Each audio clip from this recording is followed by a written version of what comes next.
What you're about to watch is not about playing golf on a golf course. It's golf. Sometimes you land in the rough. Sometimes you land in the rough and what? And then you Putt from the rough. It's about manifesting something years before it actually happens. Swing easy today. Breezy, swing easy. Yeah, that's right. There was an ad for this really cool concept called Epic Golf. And it was intriguing because you could play top 100 courses, and it wasn't a physical golf course club. It was a networking club. And then I remember thinking, well, if I join, I get to travel and play all these top 100 golf courses and meet highly successful people that love to travel, make great money, and love golf. In 45 minutes, I signed up and got into the club, and I met Noah DiPasquale, the founder of Epic Golf Club. We became friends. I think his beats the frost away last time we did this. In the snow. His life story is all about overcoming obstacles, thinking big, pushing his capabilities. It's not like you're born with a silver spoon and you worked your butt off. So. No, I was first DiPasquale in America to go to college, which was great. This is how the story unfolds. To spending a day, picking up what we have, flying to Phoenix, spending a day with Noah, and getting Noah's thoughts how to play life differently. I got invited to a Cubs game by Brian Floriani, founder of Bernie's Book Bank. And then John was there, and then he introduced us, and what do you do? What do you do? And I was like, I'm thinking about doing a podcast. He's like, oh yeah, he's like, that's what I do. I'm like, okay, cool. I'm like, all right, I'll call you next week. And he didn't believe me. I called him.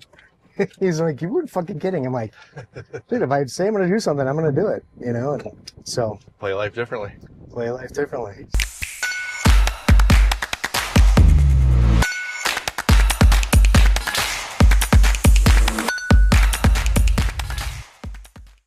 So Noah, thanks for joining us. Very excited to have you. We've been friends for 5 years, and one of the things that I really like about the things that you've done is that you stay very true to who you are. The word authenticity comes to mind when I think of Noah all the time. Tell me a little bit about like how you tend to make decisions to stay true to who you are. Obviously, you come across a lot of decisions every day, probably thousands of them. You probably try to offload as many as you can. But like what kind of goes through your mind when you have to make some of those decisions? So obviously it depends on the variety of the decision, right? Some have a higher order of magnitude than others, but as we discussed, I kind of do it off the cuff. Like I feel like I am intentional, but I've set overarching things that are important to me. And then with that, all the little things that you decide on a day-to-day basis just filter up to that. So as long as you stick to the one overarching plan, whatever that may be for who you are, it's really easy to have all these other little decisions just kind of fall in line and be almost a first response or a natural response. So you talk about like the overarching, goal or thing, but when we first met 5 years ago, we were walking down one of the fairways and you were talking about like values. So what are some of like your personal values? Again, there's a lot of dependence in this, but at the highest level for me, it's integrity. It's doing the right thing. It's choosing people that you want to spend your life with and not sacrificing the quality of the individuals that you surround yourself with, if that makes sense. So for me, I care about, and this is one of the criteria that we evaluate Epic members on as well. So this is a great way to segue it, is that would our members or would I want to spend quality time with this person in any given scenario? And if you can look yourself in the face and answer yes to that and it feels good, that is something that I truly value, right? And so we've shared a lot of stories about the people that we surround ourselves with, but life is way too short to do business with and or spend time with people that you don't align with, whether that be morally or ethically or just pure entertainment value-wise. So I agree, but you're at a place where, you can filter that probably pretty quickly because you probably had some experiences where maybe your filter wasn't as good early on. How did you develop the filter? Because people starting businesses or starting ventures or doing something where it takes a lot of courage that they want to do, oftentimes you get a little starry-eyed, for opportunities or things like that, but you've got to have a pretty good filter at some point. So how do you develop that? And like, is there a story where you're like, hey, my filter wasn't so good? Well, it's trial and error, right? So when I started my first entrepreneurial journey doing management consulting, I took some customers that I probably shouldn't have done, and I knew that I shouldn't have done it. And as you go through and you execute on the business, you find out very quickly that why you shouldn't have done it. And so there is, and I will say, it's not an easy thing to do right out of the gate. But is figuring out what your compass is and those, and you will immediately regret it. So once you've been burned a few times, it does become a lot easier. And then, Epic was also very challenging at the beginning, right? You're trying to build, for me, and for those that don't know, right? Epic is a private golf society. We started with nothing. It was an idea. It was a concept. It was me and 20 friends that were part of it. And so for us to go out and try and ask customers for money for something that wasn't even really a business at the time was really challenging. And I made an early decision that you cannot sacrifice quality, right? One wrong decision in an environment like what Epic Golf is could have been potentially the death of us. We're known for our reputation. We're known for our behavior. And generally speaking, we're professional guests. So you have to be at the highest level of behavioral quality. For sure. Yeah, that's great. Swing easy today. Breezy, swing easy. Yeah, that's right. When did you first have the idea for Epic? So the idea as a company or the idea for the thing, which is, I guess, two totally different answers. Okay. So I came up with the idea to network people to play world-class golf courses in like 2017. Okay. And I started kind of putzing around with it as a hobby. And then in 2018, I saw that there was an opportunity to monetize it and turn it into a business. And so we created the Formday LLC in 18 and then went live in 19. Okay. And if I remember correctly, you said the LLC you kind of filed as like a networking business. Yeah. Is that right? So it is a professional networking group. That's our call. We just happen to focus on golf courses. Don't ship that one to the IRS. No. You pay your taxes. Oh, good ball. 2018, so it's 7 years. How's it going? Oh, great. I think we've kind of joked about this, but COVID almost killed us in 2020. Yeah. Turned out to be the greatest blessing we could ever imagine, just getting through it. But yeah, things are great. We have roughly 1,200 members. We do 40 events a year. All of my best friends are now members of Epic. It's great.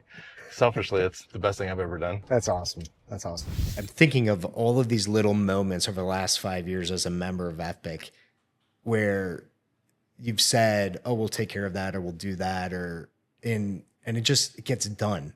And it doesn't get done months from now. It gets done quickly. And what's interesting about that, it develops a certain level of trust and then loyalty. So like, speak a little bit about trust and loyalty and what in the realms of like being successful.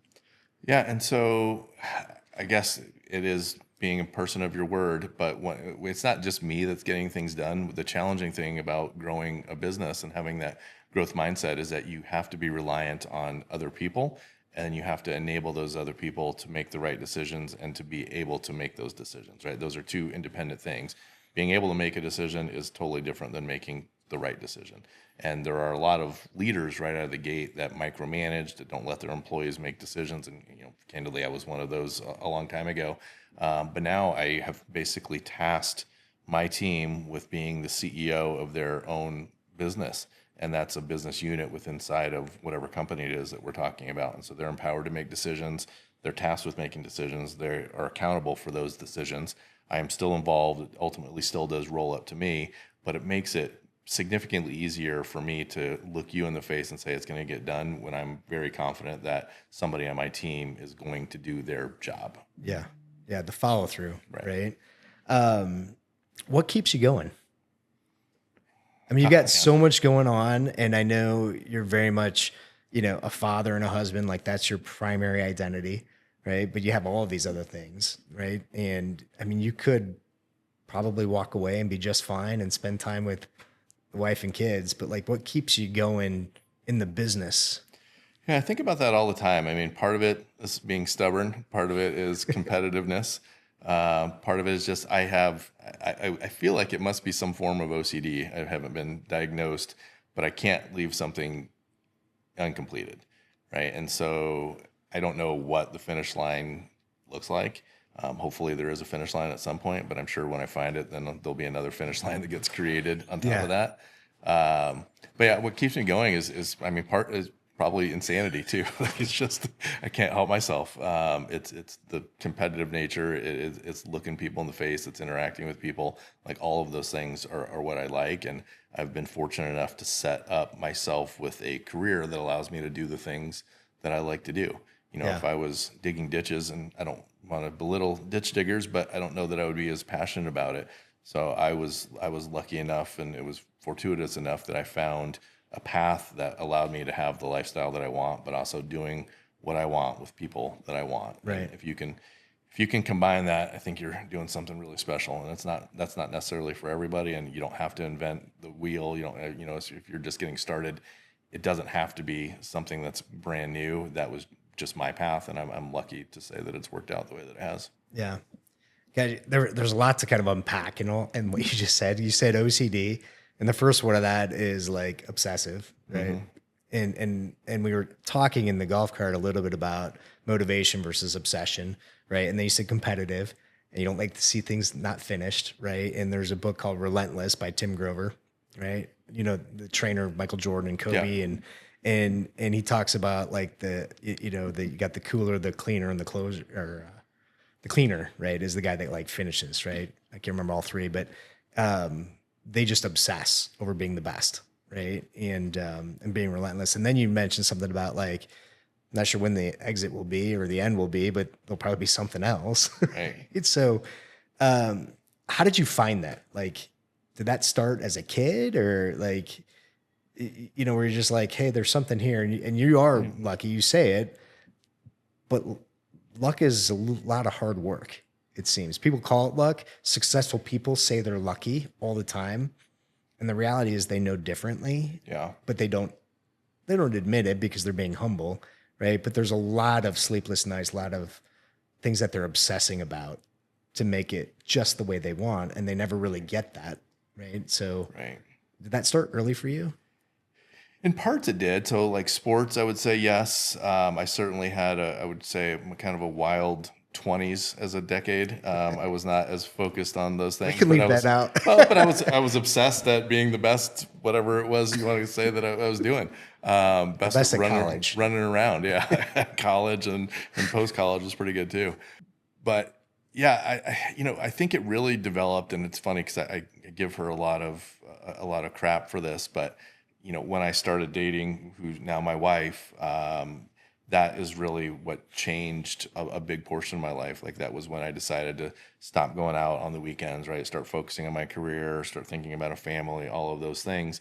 And then when you start looking at something, and I didn't realize this at the time, but when you find something that's bigger than yourself is when it makes it really easy to do a lot of things that seem hard.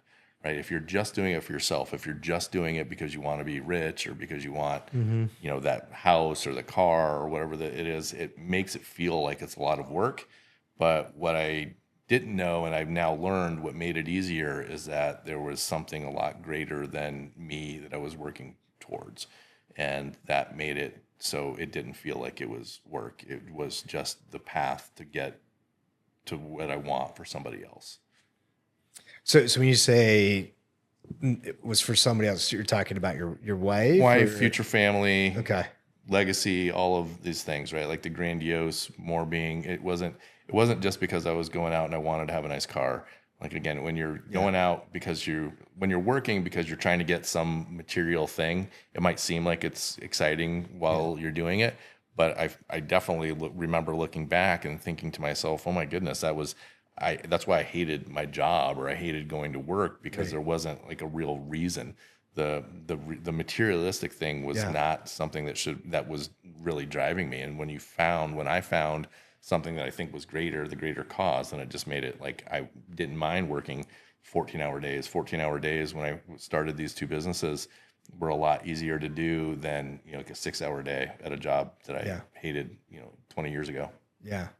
So what you're talking about is like you found your why, right? So people ask, like, you got to find your why, right? And it's not about the money or the accolades or all those. So I want to read you a couple quotes. So Nietzsche says, right, he who has a why to live can bear almost any how, right? That was Nietzsche, right? And then more recently, I read a book by Viktor Frankl. So he was a Holocaust survivor. And it was called Man's Search for Meaning, right? And so he said something similar. He said, life ultimately means taking responsibility to find the right answer to its problems and to fill the tasks with which it constantly sets for each individual, right? So he talks about responsibility, but when you do that with transcendence, thinking about not yourself, thinking about other people, you end up finding your reason. Either it's a person or it's a task that's not complete. So you mentioned both of those, right? You don't like seeing things unfinished, but then you had a greater why, which was, your wife, kids, and that developed further. So it's kind of interesting because you've found your why, but then you do it within the character of intentional, being very authentic, and keeping those things in mind. Being with people. So your why is like you want to be with people, work with, play with, right? That you would always enjoy spending time with, right? So, how do people find that? Like, It's a great question. I think people are like want to know, right? They want to know how to be successful, and like find your why. But like, how do you actually? I mean, it was Fran, right? But like, yeah. So it does come down to what you care most about, right? And that's I think I'm almost answering your question with a question. But I recently read a great book, and one of the questions posed in it was, would you rather have like a $10 million house on the beach and all the stresses that come with it, or would you rather have an apartment but live completely content every day, even though you're living paycheck to paycheck? And then would that answer still be the same? A lot of people say I want both, but pretend in a vacuum you can't have both. Would you still want if you pick the $10 million house, would you still want it if nobody can see it? And that really was eye-opening for me, right? Like, it's the decisions of what you truly care about. So you really just have to ask yourself, like, what is it that makes me, what do I look for at the end of the day, right? It's not a car, it's not a watch, it's not a house. Those are things that are fun to buy, right? And it makes you feel good for a little bit. But what is it that you really want at the end of the day? And for me, it's the feeling of contentment. I want to work hard. I want to have all these things, and I feel like if you frame it in that the reason that you're doing it is because it's going to bring some kind of innate happiness that is more than the material side, it makes it a lot easier to find. Do you believe people are lucky, or do you believe like hard work, different kinds? People say they make their own luck, some don't. Yeah, I mean, I think that's a great question. Certainly it appears that some people are lucky, but I think putting yourself in a good opportunity as frequently as possible is the best way to create luck, right? Like, certainly things happen. I was just thinking about this the other day, and it was around the athletic piece. Like, what if I would have went and I played basketball somewhere, and then I ended up meeting a cheerleader and fall in love with her? Like, everything in your life changes, so it's a ripple effect all the way down. But I think you create your own luck with hard work, put yourself in the best possible spots to be successful. Yeah, I agree, 100%. There's a little bit of luck, but like Trevor's lucky, so it's real. All right, good shot. Playing some G. Noah came to play today. He's just relaxed. I'm so excited to see you that I don't have to think about all the bad swing thoughts and all the other things going on in my head. We always have a good time. We do. I had this thought, and I've been practicing it for years, right? And this is when my life started to change. I stopped being negative, right? Just things were happening to me, not for me.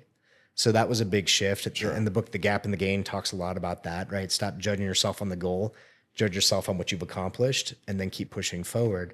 So what changed for me was like stop being negative, and I started waking up every morning with a little bit of gratitude. Like I had to put that in my morning routine. Yeah. Right. And then I had to put it in my night routine. And so it was a hard muscle to really start developing. It was the smallest things, just being thankful for things. And then what I've found is that like the more gratitude you have for people in your life, doing the smallest things or whatever, or just being grateful for an opportunity to be present at something, then turned into happiness, and then success followed. So for me, it was like in that order, right? Versus like people are always, if I'll be successful, then I'll be happy because I'll have these things. And I think at the end of the day, when you find like your why, but you start with some gratitude and some humility, then you end up finding some successes. They just kind of, it seemingly falls in your lap, but they really don't, right?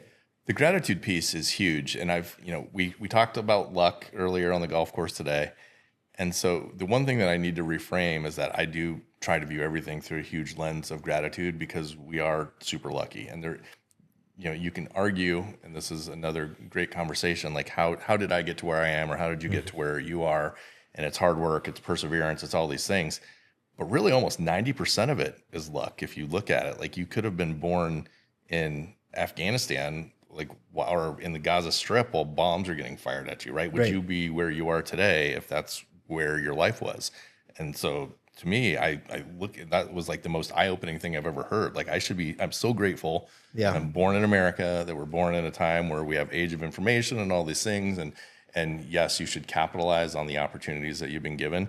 But if you think about it that way, you can't help but be grateful for your even just existence, that you're in this country, or that you have the opportunities that are afforded to you. So yeah, gratitude. If you can look at it through that lens, the gratitude piece is probably the most important thing that anyone will ever walk away with. Yeah. Well, and I noticed that I'm pretty observant. So even when we're at an event, right, I'm watching you, right? And you are always very gracious, right? When, it's whether it's a new prospect looking to join, right, or it's somebody's hosting, you're always saying thank you. Like you go out of your way to say the words, right? And it's not a platitude. I feel you genuinely mean that, right? But could you see a world where like you didn't have gratitude, but you had happiness? Like to me, that like almost like correlate. The more gratitude you have, the more happiness you end up having. Yeah, if you're not thankful for the blessings that you have, I don't think it's even possible to be happy. Like, so correlation is a minor way to describe it. There's absolutely connected. You have to be, I guess, well, look at that. Certainly there's ways to just get lucky, right? Like you could win the Powerball, but those are the kind of people that they win $300 million and then they end up pissing it all away within the first year, and then are hooked on heroin or whatever, like crazy thing. They didn't have gratitude for what they've been given. So yeah, I 100% agree with that, and it is sincere. I'm thankful for everything that I have. I'm thankful for the opportunity to be thankful, and I know that sounds ridiculous, but right, if there's so many other variations that could have happened in my life timeline that put me in a different spot, and I'm very thankful that I figured out the one that I'm on right now. I'm honored to be the first one. You are. I'm lucky. I was going to do, you are lucky. See, you said yes. Sometimes like things don't always appear to be opportunities. And then I think being open-minded to see the possibility, the challenge, I think, is people see an opportunity and then they feel it's got to go down this one path. And the reality is there's too many things that happen early on, in the middle, and at the end where you can't be so stubborn that you don't see that you might have to pivot. You've had a lot of that, right? You've had a lot of challenges with the business and other businesses you do. Pivoting is being open-minded enough to like, maybe this direction is like, it's got to have a tweak to it. Right. Looking back, and I feel like I've reinvented myself about every 7 to 8 years, which is interesting. And it's not necessarily been out of necessity, but it's been great, and it keeps life fresh and invigorated, I guess. Don't sound too cheesy. No, but I think if you're growth-minded and you're always looking to push yourself, then you're not going to be the same person. You're going to change, and it takes probably 5 to 7 years before you even accomplish what you want to, and then see if there's something else you should be doing. Man, I hope these mics are on, because we're getting good shit. You might have to censor my head cover. I need you to reach down in that bag, grab my wallet. You'd be a cup and a half. You might get a little extra break from.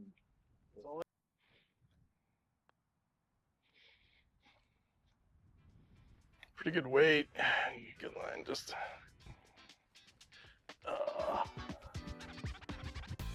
Boom.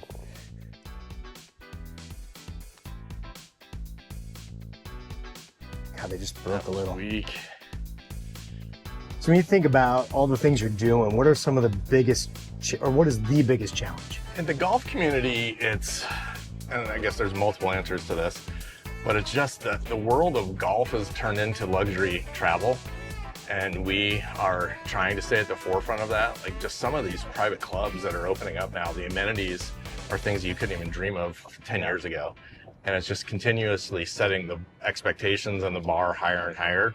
And because of our kind of affluent customer base, we have to continue going at the same pace, which is hard. So is it getting access to the clubs? Is it the level of service that you It's the are level of asking service, for yeah. from the clubs that you go to? It's replicating the level of service everywhere we go. Not every club is created equally, but everyone in Epic is expecting the same experience. And then just adding other nuances to it, like private aviation has been something that's really top of mind. People want that experience. Now everyone knows how to do it. Having the luxury accommodations, things like dining experiences, like just continuously up-leveling the overall experience. Yeah. And for us, it's tough because we do it at, dozens of locations. It's not like if we're just setting up shop in our office, it would be pretty easy. But Right. It's a traveling roadshow all the time. Right. So the management, like the people you're working with, they're not your employees. That's right. Yeah. So we're managing not only our team, but the relationship, their team, their expectations, and then the expectations of our membership. Yeah. It's a lot of pressure. You can handle it though. You're used to pressure. Pressure makes diamonds. Yeah. So when you think about the challenges of starting Epic and some of the ventures you've started, I mean, it's ball busting, right? I mean, sleepless nights, lots of fires to put out. How do you maintain gratitude? Like, you had a consulting business. You're trying this on the side. You're working 14 hours a day. You're up at 4 a.m. for 2 hours trying to make this work. Like, you could have said, just screw it. Like, it's not worth this. Yeah, at the beginning, I had to work for it, right? And this is, I do give credit to this. So Grant Cardone, a speaker, I think he does ventures, and there's some polarizing topics about him. But when I first started my entrepreneurial path, I bought this notebook that he was selling. It was like $40, which is kind of insane for a notebook. But one of the things was to journal, or I guess a journal, not a notebook, but was to journal 3 things that you were grateful for. And so this was 2015, 2016 for me. So the very beginning of the entrepreneurial journey. And it had never crossed my mind. Like, I feel like I was always a kind person and I was probably thankful, but it wasn't at the forefront of it. And that crazy $40 overpriced journal ended up being one of the most valuable things that I've ever done.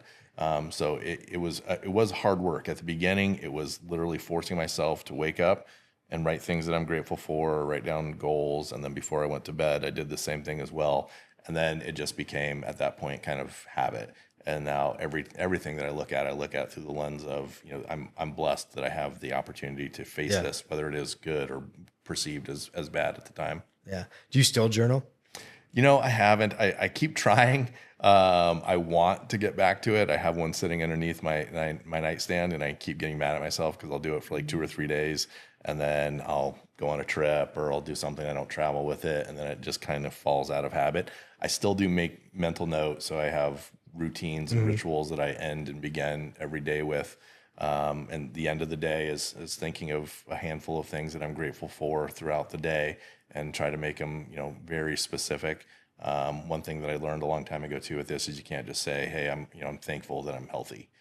Right? That's too broad. Too There's broad. no thing. You can't just say that every single day. It's thinking like back at one little moment, like when the sunrise was popping up, or one good golf shot today. That I'm thankful that it struck the face of the club properly, and do that over and over again. And so, I don't have to write it down at this point, but it's something that I close my mind off with every single night. Yeah, that's good. That's good. I think most successful people, there's so many journals out there, right, on gratitude and, what are the top 3 things you're grateful for at the end of the day. So it's a big part, I think, of happiness and success. Yeah. More so than I think most people give it credit for. So Well, and the order in which they happen is, I think, interesting and important, right? Like a lot of people think that I have to be successful to be happy. I've learned that it's kind of the opposite way. You have to be happy, or you have to be grateful, as we're talking about now, before you're going to be successful. Yeah. It is not the inverse. There's no way, almost no way to make that happen that way. You're just running in a hamster wheel. well, it's not sustainable. Yeah. Right. You might have short-term success, but yeah, for me, it's in that order: gratitude, happiness, success. And so no matter what venture it is, right, I'm just grateful for the opportunities, right? And then when you find some happiness, like you end up seeing more opportunities, Right. right? You take on those and you're grateful for those, and then success happens. And what's interesting is like when you show up with gratitude to new friendships, right? You don't take them for granted. People are willing to help. I gotta say, this beats the frost away last time we did this. And the snow.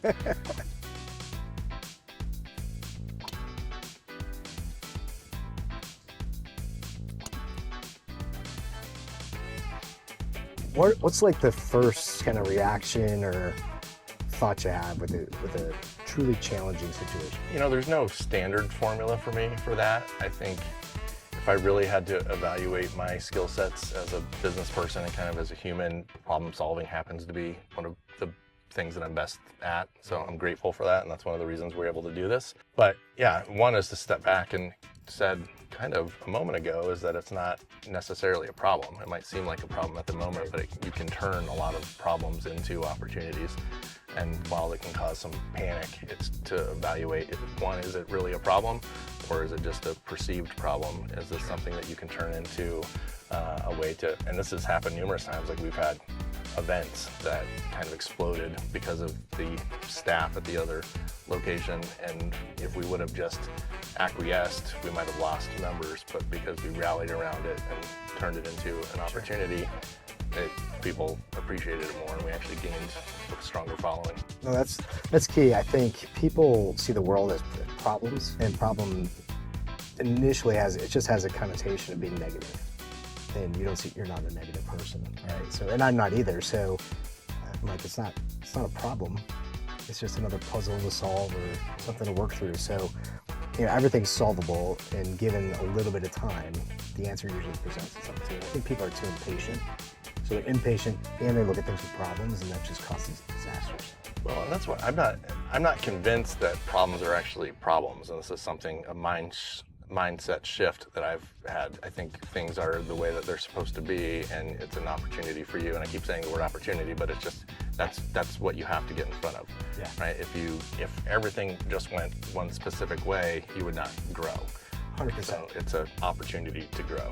I agree. I have a phrase: "Don't tell me no, tell me how. Let's figure it out." It feels like, oh, they said no, I can't do this, or you don't get the things that you want. Like, well, it's not no. There's another way to figure it out. Right. You're just not being open-minded enough to, go around. Haven't got there yet. Yeah, 100%. I have that a lot. That's saying a lot with my team. No's not an option. No's not an option, and can't is not an option. Right. Oh, right off the toe. It's golf. Sometimes you land in the rough. Fuck. Finish that statement there. Sometimes you land in the rough and what? And then you putt from the rough. we don't always keep it clean on PLD.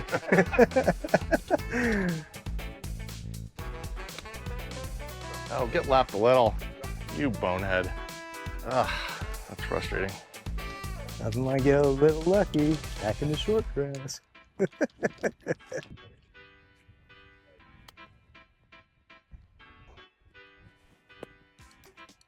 Sit. When did they punch? Wow, that slam on the brakes. Nice. We've talked about challenges a little bit and being positive about that, and they talked about trying to stay at the forefront of the luxury golf side of things. I know your staff, 5 years with Epic, and they're incredibly loyal, and they speak very highly of you, but also of your expectations. Like, they're constantly pushing that. Tell me a little bit about that for yourself and for the businesses you run. Like, how do you constantly move the bar on the expectations? Yeah, and so it starts with the people, obviously. There's not a lot of people that do what we do, so we don't hire people that have experience in a particular field necessarily. And we hire for culture, and then we train on everything else. And the expectation is just set that if you are a self-starter, go-getter, whatever cliche you want to add into that, you have the ability to basically write your own script for your future. Obviously, there's some parameters of what we're hiring you for, but almost every person that's been with me for an extended period of time has not only moved positions, but expanded the position that they're in. So it's a growth mindset from the beginning. So how do you hire for growth mindset? Like, it's a challenge hiring people. When people go, you don't always know. You get a couple interviews and you don't really know until they're with you. So we use our best judgment, but fact of the matter is we miss a lot, and we're a big believer in failing fast. So if somebody is not a fit after a couple weeks or a month, we part ways. We're generous with the way in which we do it. But yeah, it's impossible to truly tell, but we're looking for attitude. We're looking for people that want to go the extra mile, and then you don't necessarily give the instructions on what we're looking for, but you leave a door open that there's things that are going to set you apart, and some people walk through it and some people can't find it. So That's very true.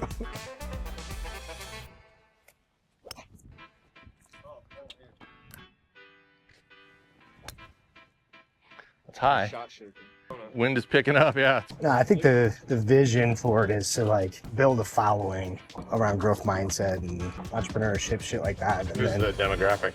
I think it's probably like the 30 to 50-year-olds, mostly men. That's what we're finding already. We have about 80,000 views. People that are on the verge of success, or people that are already successful? On the verge or want to take it to the next level.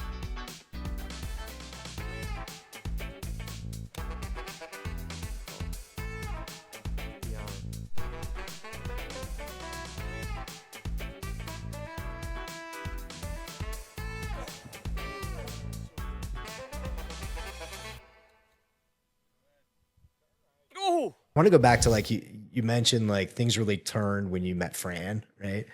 And one of the things Viktor Frankl says in his book about like man's search for meaning, right, is that when you realize that there's no one else that could possibly do what needs to be done, that responsibility falls to you, one person, right? Whether it's to, show up for loved ones or to finish a task, right? So when you realize that like you're the only one left that's responsible, right? That's when you find meaning. Mm-hmm. So would you say that's true? Like when you met Fran, like you're the only one that can make this happen for the family. Yes. And part of it is taking it on. Like I love the whole Michael Jordan concept. I want the ball in my hands at the end of the game.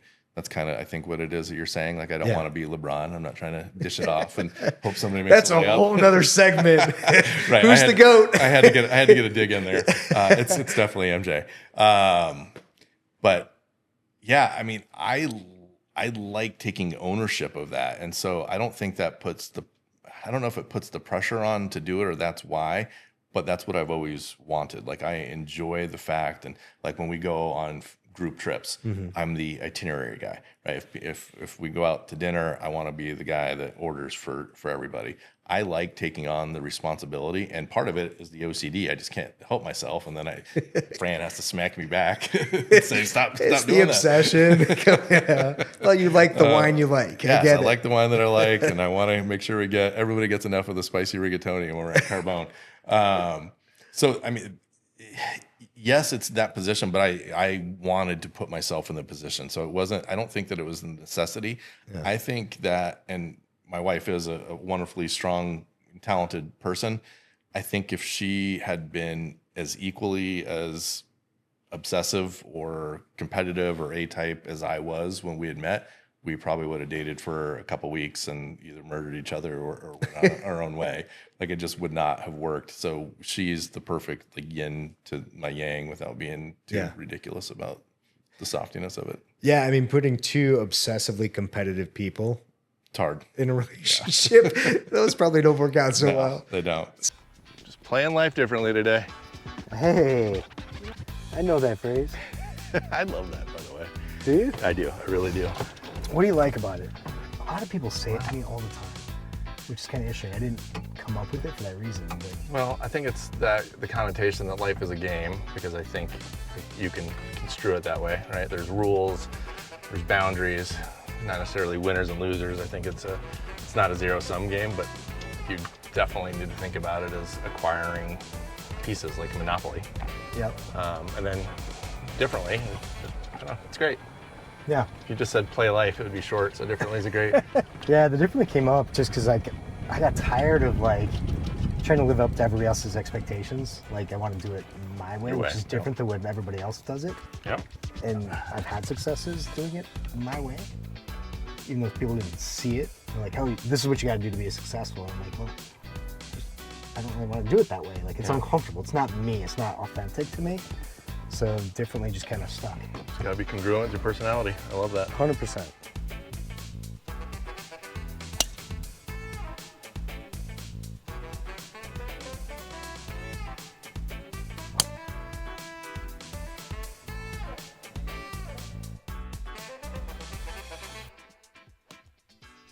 Oh, be good.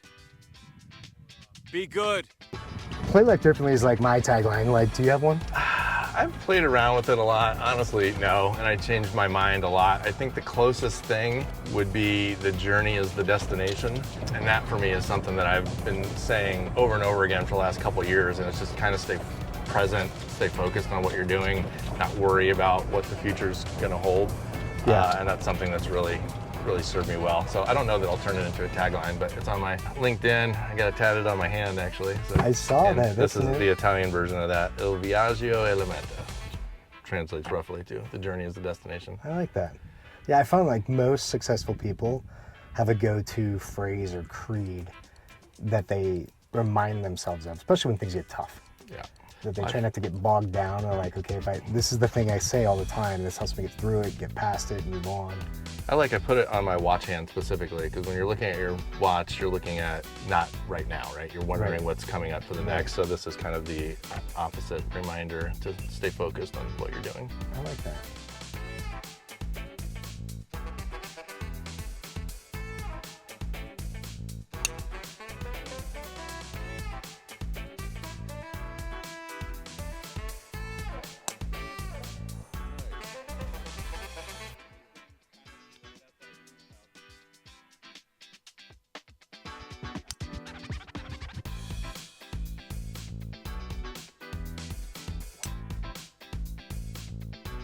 It's gonna be right on that edge. Close.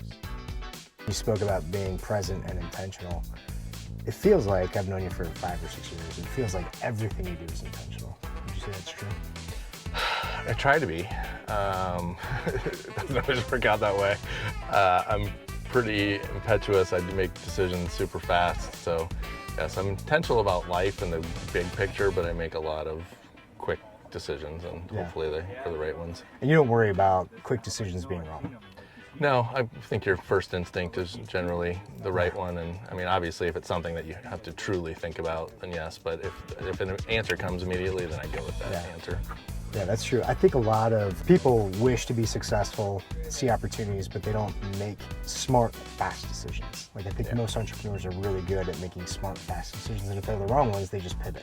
Right. Would you say that's Totally agree. And I think, if you just look at the world of people who are successful versus those that have a good idea and never do anything, acting and then acting quick is it. Just do it. Yeah. You can make decisions, you can recover from them as long as you're not making a truly life-altering, horrible decision, right? Like Yeah. the little things, the answer will come to you and you can move after that. Did you think, so you tested the idea of that big?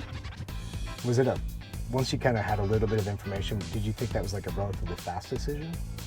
I mean, like time-wise? I mean, I know you Yeah. probably thought about it, didn't sleep because you were thinking about it, right? But Yeah, I mean, I was working full time, right? So I was running a management consulting firm. So it was, I guess, quick, but at the same time, it was just nights and weekends and all of the off hours. So it would not have affected my life either way. And again, I didn't realize it was a business for like a year. Right. So in that case, I guess it was short, but I feel like I invented a category, which Yeah.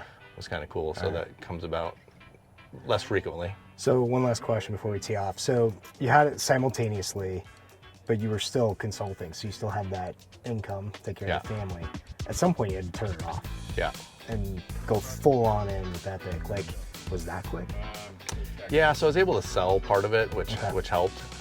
It wasn't like an exit that people are excited about, but it paid the bills. The toughest thing was doing both simultaneously, because I had a 2-year-old at the time, so I was basically going to bed at midnight, I'd get up at 4, work on Epic from 4 to 6, play with the baby from 6 to 7, go to the office for 10 hours, come back and work on Epic again at night. So that was a grind.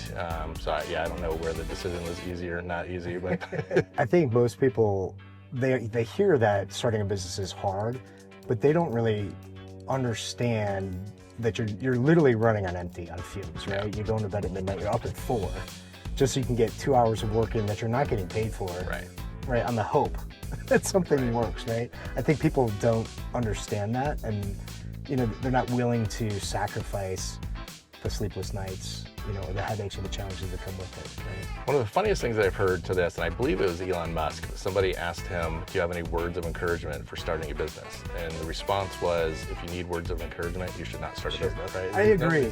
Nobody's there to pat you on the back. Nobody's there to tell you you're doing good. No, I mean, you're the one taking all the beatings. Right. Play Life Differently is all about a mindset, self-discovery, being authentic, finding out your why. Not everybody that might tune in is like it. What would you say if there was like one sentence to say to anybody doing it differently, doing it my way? I would start by just saying, whatever it is that you're doing, be the best at it. Not everyone is going to be the best, but do your best, be the very best that you can be in the moment in which you're doing whatever it is. And so it doesn't matter if you're an entrepreneur, it doesn't matter if you're a ditch digger, it doesn't matter if you're a school teacher. Be the very best one you can, and opportunities will present themselves.